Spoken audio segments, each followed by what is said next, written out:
भारत राष्ट्र समिती पक्षाचा पक्ष प्रवेश सोहळा अहमदपूर चाकूर मतदारसंघातील चापोले येथे नुकताच पार पडला। दिवसेंदिवस भारत राष्ट्र समिती पक्षाकडे या मतदारसंघातील मतदार आता केआरसी यांच्या पक्षाला बळकटी देत असून शेतकरी, शेतमजूर व सर्वसामान्य जनता आता आपली पहिली पसंती दर्शवित असल्याचे चित्र अहमदपूर चाकूर मतदारसंघात पाहावयास मिळत आहे। या पक्ष प्रवेश सोहळ्यासाठी चापोले येथील आशा कार्यकर्त्यांबरोबरच महिलांची उपस्थिती लक्षणीय दिसून आली। यावेळी बीआरएस पक्षाचे नेते उत्तमराव वाघ यांनी उपस्थितांसमोर आपले विचार व्यक्त करताना सर्वसामान्य लोकांच्या समस्यावर प्रकाश टाकला। सध्याचे राजकारण हे गलिच्छ राजकारण होत असून भ्रष्टाचारी लोकांना सरकारमध्ये महत्त्वाची पदे दिली जात आहेत व जातीपातीचे राजकारण करून आपापसात तिरस्कार निर्माण करून आपली पोळी भाजण्याचे काम हे सरकार करत आहे।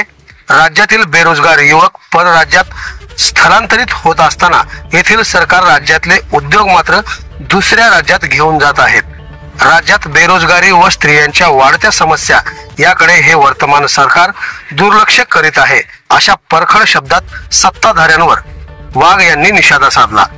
या प्रसंगी चापोली गावातील शेकडो पुरुष, महिला व तरुणांनी बीआरएस पक्षात जाहीर प्रवेश केला।